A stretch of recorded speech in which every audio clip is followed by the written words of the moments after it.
Hello and good afternoon, everyone. I hope you all had a relaxing bank holiday weekend, Easter. This is Authority's Time SEO, where we encourage everyone to take a 15-minute break to connect with others and learn something new in the industry.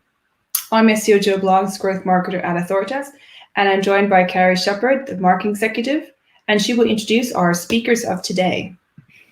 Hi guys, today we have Alice and Tamara, who've actually been joining us to watch a lot of our talks, and Alice got in touch with me the other day to do a talk, so I'm going to hand over to you guys now.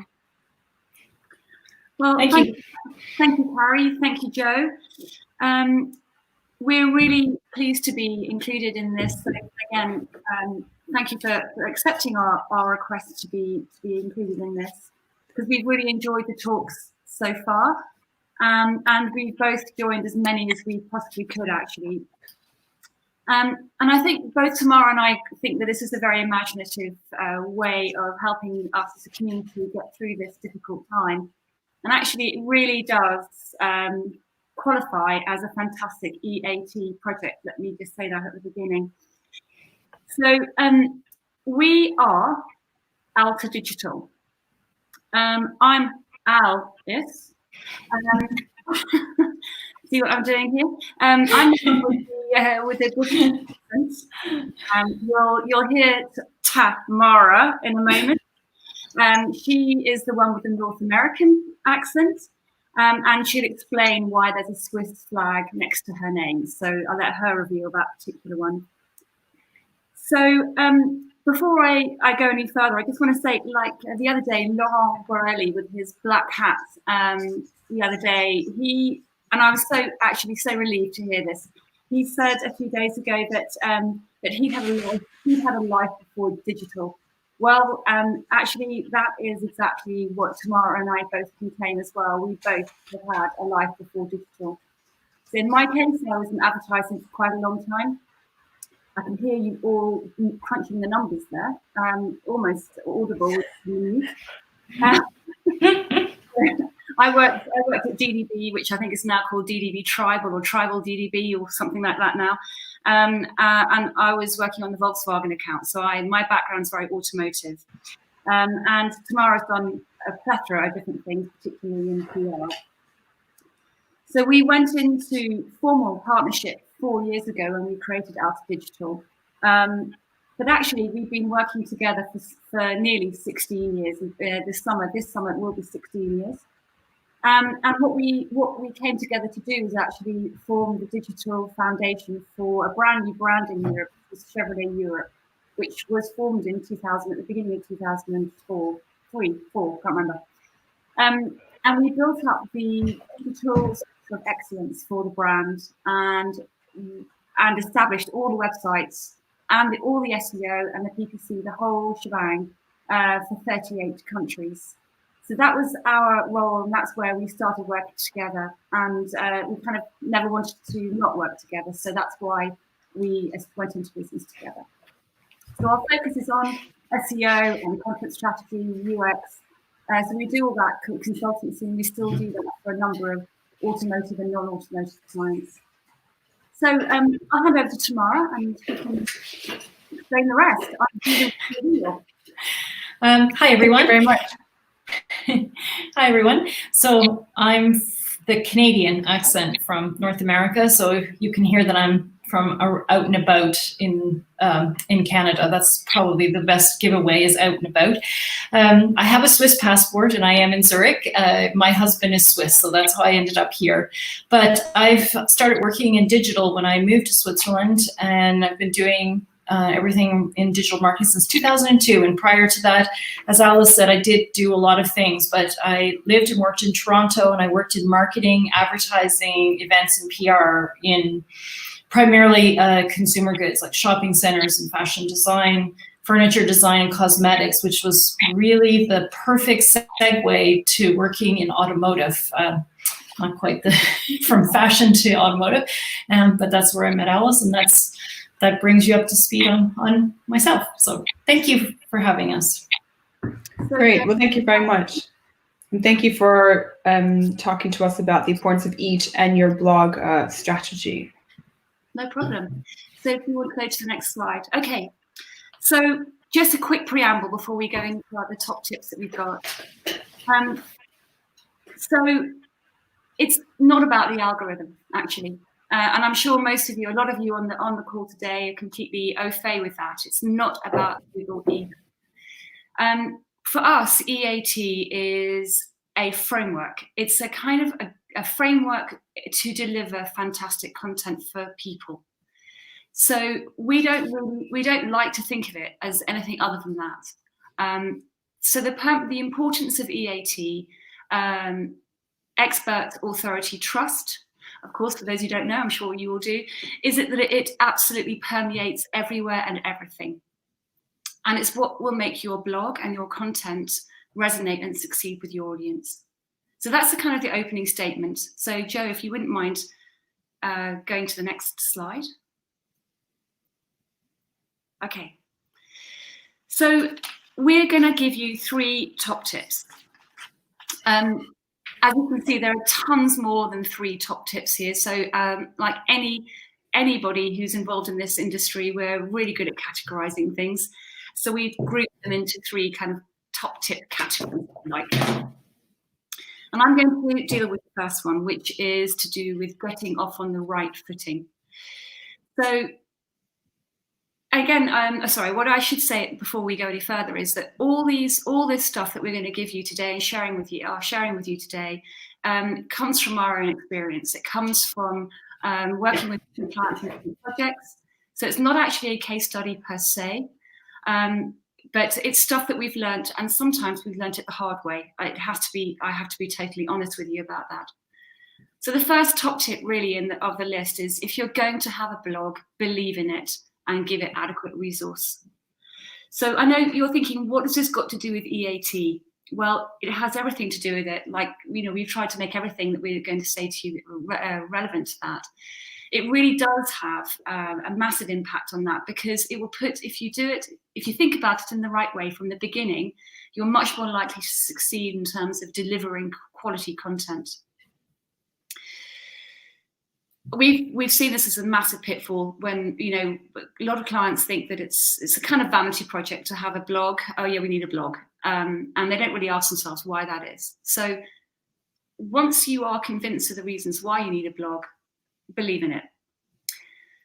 The other thing I think is really important for those who are kind of at the coalface and who are really working at this is that senior management, if it's a big company or a big-ish company, senior management who can be a bit divorced from the everyday world, who need to be educated. And before really anything starts, you need to get their buy-in, and you need to have their backing.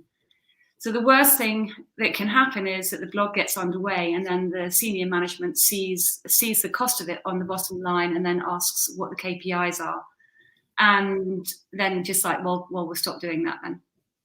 So this is a really important thing, is to educate the senior management to get their buy-in. Otherwise, it actually won't get off the ground. And the way to do that is to treat it and to sell it in, really, as an additional service to your customers. This is what Tamara and I absolutely believe in.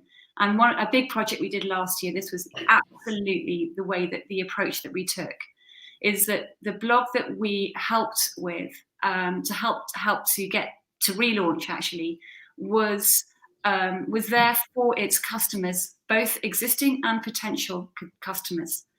So in terms of a source of information, a source of guidance, a how-to place, a place to find answers, and so on.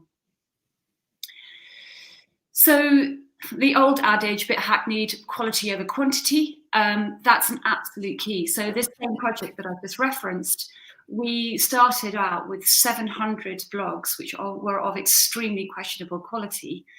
And we whittled them down, merged them, re-edited them, refreshed them, rewrote them, whatever we did to them. We got that down to about 70 blogs, which were then republished. And actually the performance went up, despite the fact that we only had 1/10 of the quantity that we started with. It went up significantly. And we also had a lot more traffic from the blog into the transactional areas of the website. So what I'm trying to say is that it's all about trust and empathy with the audience, not with Google, but with the audience. And the goal really is that your blog becomes what we call, or I think we found this somewhere, a watering hole, the go-to place where your customers can find information which is relevant and useful and valuable to them. And the other thing I think before the last two things to consider are that it's so important to set an set of editorial principles at the very beginning. So it sounds a bit dull to say that, I know, but really, really important, because at the end of the day, you don't want only one person to understand how to do this. You want to be able to spread it out. And that is so much easier if you can record what you're doing, how to say things, what the tonality is, whether to use a sentence case in a headline or not. All those kinds of nitty-gritty little details need to be recorded.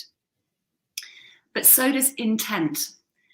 So when you're planning content and doing all that stuff, it's really important to remember the user journeys and how you go from the keyword research that Tamara's going to talk about into the user journeys themselves. So if you're working from keywords which are highly transactional in intent, you need to make sure that the tonality in your editorial principles can pivot to a more transactional tonality, and that your calls to action and your links and all of that stuff can also then pivot to a slightly harder sell than it would do if it's just purely informational.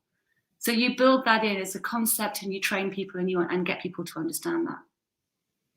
Then finally, and I said at the beginning that we learned some of the things that we're sharing with you today the hard way, and this is probably the number one thing that we did one time learn the hard way, and that is to agree appropriate KPIs. So we allowed a client to set KPIs for us, which is a total disaster. It really is important that the right KPIs are chosen, and chosen carefully in line with the strategy that you've developed. It can be very tempting in very high performance, sales performance companies to adopt very salesy KPIs. And really, you have to go back to the beginning and ask yourself why you're having the blog in the first place. Go back to the idea that this is a service to your customers, and then address and think of the correct KPIs which are going to match that kind of thing. And then obviously you do need to measure success. If it's not working according to those KPIs, then you can optimize. But really the key thing is to have the right measurement KPIs in the first place. So I'm going to hand over to Tamara, who's going to talk. Thanks, Alice. Okay, thank you. So the next tip that we have is get the right authors. So it's basically, you got to start looking early. That's one of my main tips within that tip.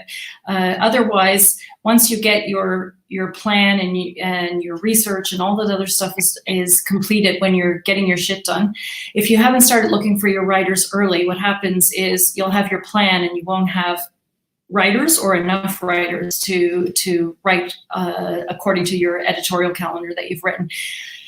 Looking for writers takes a lot of time. That's a big learning that I had, especially when you're covering a variety of topics and you're really looking to try to find genuine experts that are trustworthy, have authority. They know, they know what they're talking about, what they're writing about. So basically, not any old writer will do is my mantra. If you have in-house writers, it could be that some of them will fit the bill, but when we worked with one of our clients, we found out that half of the writers did not fit the bill, and then we had to convince the company that we had to look elsewhere.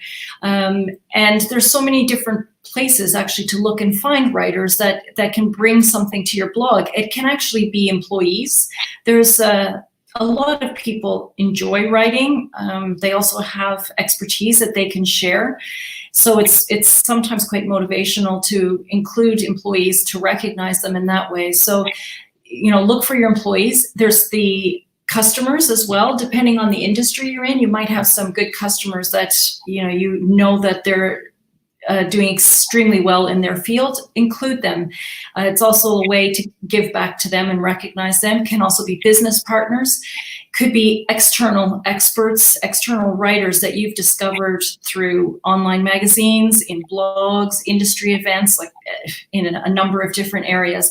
Reach out to them and talk to them about writing for your blog. Then as well, the other obvious places is senior management, because those are generally people with a great deal of expertise and authority within the industry that you're in. But often what we found is, not often, pretty much all the time, they're way too busy to add writing a blog post to their calendar of things to do. But what we have found works is if you hire a ghostwriter and you have the topic areas, then you go in and the ghostwriter interviews them and then goes away and writes a great article for the senior manager. So there's a variety of different ways. So get creative in finding those writers. But like I said, start early. Then once you found your writers, the other really big thing is to train them, and not to train them to write. But what it is, you want to train them to write for your blog, write to your editorial principles, use your tone, your brand's tone of voice. You also want to bring them into your SEO strategy so that they know what you're doing, what is the plan, what are the keywords that they should be trying to include with each of the blog posts they're writing. Also, if you're, as part of like the whole wider strategy for SEO, is if you're also trying to make sure that article is linking to another one of your 1 or 2 or 3 of your other articles that already exist in your blog, then make sure that you inform them of all of those types of things. Train them. Some of the writers we've had write metadata. Sometimes the blog managers have written the metadata. So if they are going to be writing the metadata, make sure that they're fully brought up to speed on how to do that. And then what we've done a lot over the years is create formulas and train people, whether it's writing website pages or blog posts, so that it takes away any complexity and makes it really simple for them to write the metadata for a given page. The other thing that we have found when we've been training them is we've set templates up for writing their blog posts in. So that's also been part of the training. And that template for writing includes the metadata, includes the information about linking to those articles that I was referencing, etc. So bring that into your training, and that also is very helpful. And in the end, what happens with your writers, whether they're employees or guest bloggers, external writers that you've hired, is that you've created a way for writers to be quite self-sufficient, and they don't have to be, getting in touch with you with every single blog that they write. So frees up the blog manager's times and makes everything run a little more efficiently. Finally, the other thing, as part of the whole is to make sure that you share the credibility, the expertise of the author. People will often look to see, who is this author? Who wrote this? Do they actually have the expertise to write the article? So make sure you have biographies included. Display the author name of the post, and then either have a separate page for the author bio or include it at the bottom of the web page of the blog post. But make sure that you also even go so far to have a template for that as well, that you can have like a little checklist that you capture education, perhaps, where they're currently working, where they write, if they've won awards, just so that you can make sure that they include a lot of the signs for Google and for customers that this person has credibility in that field. And then finally is to implement the author and blog schema markup on your blog post to sort of finish that off. Then moving on to the third tip, which is get your shit together, which includes quite a few different topics within there. One of the things that I have found in getting your shit together when you're starting a blog or revamping an entire blog to make it run more efficiently and smoothly, like Alice was referring to with one of our projects last year, is that it takes a significant amount of time. And actually the more people involved or the bigger the company, the time sort of exponentially increases is what I have found. And if you kind of think it's going to take you a month to do the planning, it will take you 2 months. So make sure that you allocate enough time and resources to be able to get that done. And then another tip within there is fish where the fish are. So research and plan your topics using Google Search Console, keyword research tools. If you have customer care, like what are your customers calling in about? What are their complaints? Where are they looking for help? Like just get as many insights. If you have research that's been done, insight search, sales teams, anybody that you can possibly talk to. If you have trainers, anything, just try to use any of your internal resources as possible. And then things like SEMrush and BuzzSumo as well, Quora, HubSpot's blog, what's it called, blog topics generator, etc. So try to gather as much as you can. And then within there, once you have that, then start looking at what are the keywords, which of these ideas are going to generate the most keyword opportunities for you. Where are the volumes, which helps you to see what are people most looking for? Because you really, really want to write your blog articles that are useful. So what are people looking for that's going to be of use for them? So that's another important step to make sure that you've done that. If, unfortunately, as Alice and I have discovered over the years, that's not always the case. There's sometimes strategic business reasons where they want certain blog posts written for certain reasons. If that is the case, then make sure that your colleagues in social media, PR, email marketing, the whole team is going to get together to make sure that they promote those articles, because otherwise it kind of just goes to a graveyard to die, because if there's virtually no search volume behind it, you're not going to get the people coming to read the article. So that's my little tip, that if you have to go and publish something without the volume, make sure that you have that. The other thing is setting up an editorial calendar. So making a plan is critical. Not just kind of publishing here and publishing there. Decide when you're going to publish. Is it every Monday? Is it every Tuesday and Thursday? Is it every day of the week? And more is not always better with the blogs. This is also something that we've discovered, that if you publish too much for a lot of companies, not all, but there's a lot of people, if you publish too much, you cannot keep your quality high. You cannot get enough of the quality writers, so you struggle. And maybe when you're first out of the gate, it's best to go with 1 article or 2 articles to keep that expertise, the authority and trustworthiness really high on your articles, and that will keep people coming back. And then as you get better and better with your processes and your calendar and your workflows, you can add, because it'll be easier to manage more content. And then I just touched on the workflows, which is also super important. So whether there's 2 or 3 people in the team, or 20 or 30 people in the team, it's really good to put a workflow in place so that everybody knows what has to be done when, in order to keep that quality really high. Because, you know, if someone writes it, then who are they going to give it? Is that the blog manager will do X and Y and Z? Is there going to be an editor in between? Just make sure that you have like that workflow, no matter how complex or how simple it is, so that everybody is really, really up to speed on what's happening, and that'll keep your quality running high as well.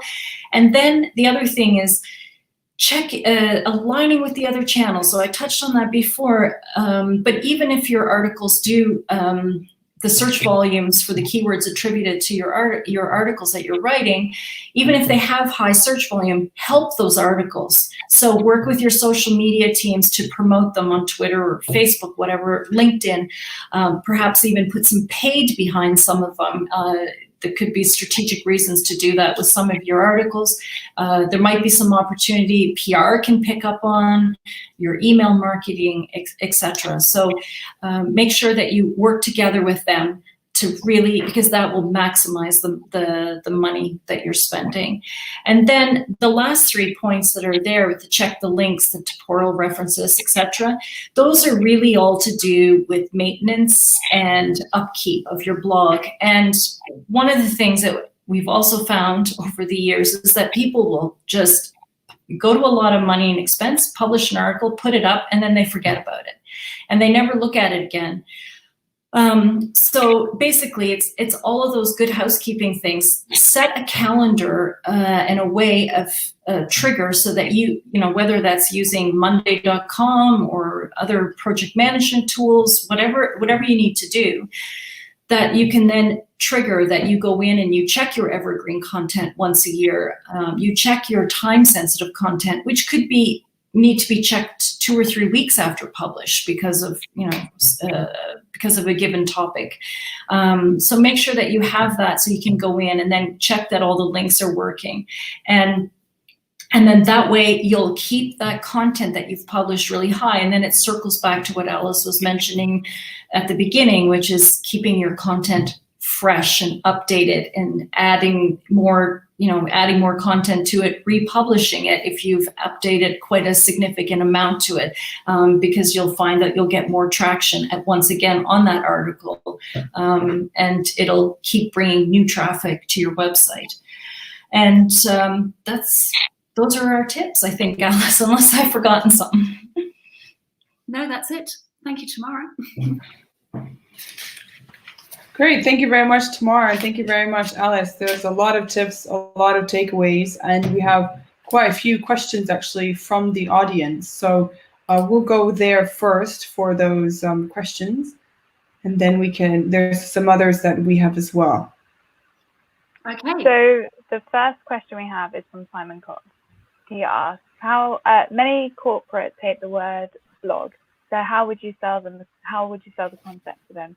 Call it articles, or are the two actually different? And then we have a few examples of different people renaming blogs to things like opinion piece, e-commerce, goldmine, and yeah. Tamara, do you want to take that one? Well, I'll take one part of it. We had that exact scenario, I'd say, with a client last year, a year and a half ago, who wanted to rename it to something obscure, and they had it called something obscure, and we encouraged them to put it back to blog, because we did keyword research actually and found that people were looking for our client's name and blog, but they weren't looking for our client's name and I don't know what resources or something. Resource center. Yeah, so we encouraged them to put it back, and actually they started getting quite a lot of traffic from that keyword. They got up to page 1 and they got quite a bit of traffic coming in. So I think it's tempting at times to call something really creative, but if most of your customers are calling, or your potential customers are calling it the blog, it's hard to re-educate them to. It's back to that thing of call a spade a spade. Use everyday language to describe whatever it is that you're dealing with, rather than try to make it sound fancy. Does that answer? What was that? Was that both parts of the question? I can't remember. Sorry. Yeah. And then I think the other part was, is there a difference between an article or a blog? Is there? Well, yes, there probably is. I mean, when does a blog post turn into a white paper? When does an article? So there's a kind of sliding scale, and I think it's really up to your own personal interpretation. I do think there is something different between a white paper and a blog, but I think this article thing is slightly distracting. I think if it is a blog that you're posting regularly, you should call it a blog. I think that's what it is. Even if it is effectively an article. It doesn't hurt to call it an article, I think, but our advice is definitely just keep it simple, call it a blog. Okay, well, just on that, actually, Flo was saying that he works in a corporate environment and they call their blogs sort of opinion pieces. So Simon was asking if you guys have a distinction between the two. So it's Sarah said we call ours an e-commerce goldmine and do it as the blog and downloadables. So I think people are wondering, do you guys have a distinction between what is a blog, what is an opinion piece, what is a goldmine? I think that you can put an opinion piece on a blog. So you can have an expert publish their opinion, expert opinion, and it's extremely valuable within your blog. And you can call it an opinion piece. It can be an article or it can be a post within the blog, and it can be called an opinion piece by the CEO or by the lead technical expert in that field, whatever it is. So for me, it doesn't matter really what you call it. Tamara, do you want to add in to that? Because I'm nodding because that's exactly how I ended up handling something for the client last year, which is creating an opinion piece section within the blog, and that's where all of those types of things went. Because you can categorize the sections of your blog into how-to areas, simple questions and answers or whatever it is, and then you could also have a section called opinion pieces, separate subcategory. You can call it that.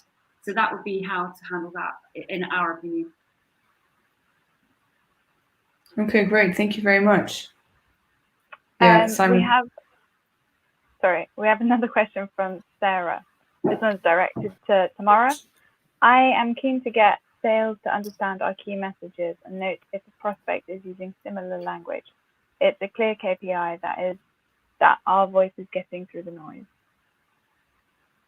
So could you just repeat it again? Because part of it was muffled for me. Sorry. Yeah, that's fine. So she says, I'm keen to get sales to understand our key messages and note if a prospect is using similar language. It's a clear KPI that our voice is getting through the noise. So I think with this one is, you were saying about KPIs before, and it's hard to link it to sales. I think what Alice was saying was that it's important to make sure that the KPIs are agreed on between the team that's creating the blog and management, because that's what happened, I think, with one of our clients, was that the management was highly sales, like everything came down to sales. Like it was hardcore sales. So they were measuring everything on that, and they thought every blog article should generate sales. So they didn't understand that in general, like that's not useful content to a customer. It could turn into something useful because it could enlighten the person and go, well, this company also will help me with X or Z or whatever. But that's where we were saying that the KPIs, it was almost impossible to meet those KPIs because it was all hardcore sales driven, I'd say, right, Alice, as opposed to what are KPIs that will help judge the success of the blog and what the blog is supposed to be doing. So the way that we handled that was to go back to intent. So if there was a transactional intent with the target keyword that we were working with, then we have a different set of KPIs for the blog, and that would be to drive traffic to a conversion page on the main website. And so that would be the goal of the exercise of that particular blog. If it's a highly transactional keyword like where do I buy such and such a software, we would then, that's a flag. We would then write the article in such a way with a tonality that's a bit more pushy, and with calls to action into a conversion page. Whereas if it was something, how to do something to do with my business, then we wouldn't have those on there, and that would be a different goal for the blog. The goal would be maybe they'd stay and read another blog or whatever it was. So we did try to instill that as a kind of way to help them understand the user's mindset, basically. Okay. Well, Yes, I think it does. I mean, we are very interested to know about, I particularly as well, about sort of the KPIs. Perhaps something that's you could share a bit later. We can be in touch with it, because a lot of people have asked about KPIs, and someone else has asked also around briefing templates. You know, would you recommend having a briefing template for writers to make sure the main messages get covered, and maybe there's some do's and don'ts that you have in this? Yes, we absolutely have got briefing templates. We basically didn't want the client to be, we wanted to make the client self-sufficient ultimately. It wasn't our goal for, I mean, it's probably not a very good business model for us, but we didn't want them to be dependent on us going forward, because we knew that wasn't going to be sustainable. So our goal was that we would give them the means to be self-sufficient going forward. And the best way to do that was to provide really lockdown templates, really tight briefs, basically kind of idiot-proof, if I can be so rude as to say this, but idiot-proof structures to help somebody picking it up basically get it 80% correct, if that makes sense. Yeah, so those templates included things like, because I set those all up, so if there was an article about, I don't know, writing, how to set up your first email marketing campaign as a small business owner, and then we had other articles that were around email marketing or design or whatever, then I would think, okay, there's 3 other articles that would link brilliantly from this article. So then that would go into the template. The keywords would go into the template. So all of that sort of stuff went into the template, so that when it was handed over to the writer, they saw the other pages we wanted them to link to, so they could, you know, write the words around that appropriately, etc. And this comes from our experience of doing SEO for automotive companies in multiple countries and multiple languages. They're basically terrified of SEO. They think it's some kind of witchcraft. And we started off by trying to train everybody, but then we realized that they get even worse if you do that. So what we did was we baked SEO into the template so that they were doing it without realizing they were doing it. And that's how we handled it. So we brought that learning into this project that we are now referencing a bit more than, you know, it wasn't the only thing we've done, but that was a big project we did last year. And we did that for them too. So it kind of took the pressure off, so that they weren't panicking. Some great tips. Thank you. We have time for just 2 more questions.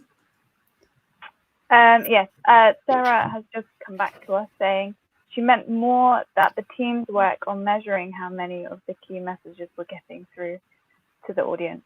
Sales can measure that with marketing's help. So that was backed about I assume that was back to the briefing template.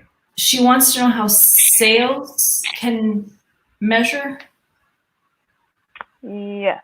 Well, you can do that with path analysis. So you can do that from if somebody converts. If it's a website that converts, you can then see where that conversion came from.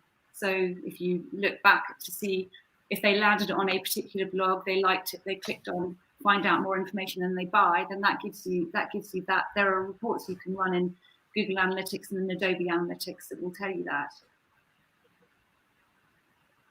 Okay, thank you for that. We just have one last question from Simon, and it's quite a good one. How can you build EAT in an industry that has no expertise, no authority, and no trust?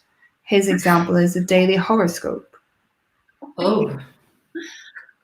I think the EAT probably answer to that is that we don't feel qualified to answer that question. But that would not fall into the EAT guide. Like, that's not your money, your life. Like, it's non-that, and so Google would not hold it up to any of the standards that any of these other. Doesn't hold it up to the standards of anything that falls into your money, your life, where it needs to have an expert person. It can just be somebody that has an interest in it. So they won't, the quality reviewers will not be looking at that content in that way at all, because yes, it's not considered a science, right? or health, or although some people, although it could affect some people's lives, right? Because they do live off of horoscopes, like, so I don't know. Well, thank you very much. That was great. We've got loads of questions today, but we're just out of time. Thank you both, Alice and Tamara, for coming on today. We will be here again tomorrow at 4 p.m. We'll be joined by Azim, Kirsten, and Justina, who'll be talking about page level optimization. What do you need to do to beat the competitors? If you do, and if you would like to take part like Alice did, please get in touch with Carrie. You can email us, and you can then feature in Time SEO. Until then, more baking. I didn't see any cakes being shared today. If anyone has a cup of tea, they can share that as well. We will see you tomorrow. And thank you very much. So Tamara and Alice, you'll be on, you're not on LinkedIn, but your company Alta Digital is, correct? We're on LinkedIn, yes. We're on Twitter. We're just not on. Okay. We're just not active on Twitter, but we're active on LinkedIn. Yeah. Okay, great. We've tagged you early today, so we'll tag you back there. And feel free, everyone that's watching, to reach out and ask further questions. Thank you very much, everyone, for joining on today's session of Time SEO. See you tomorrow. Thank you. Thank you. Bye. Bye.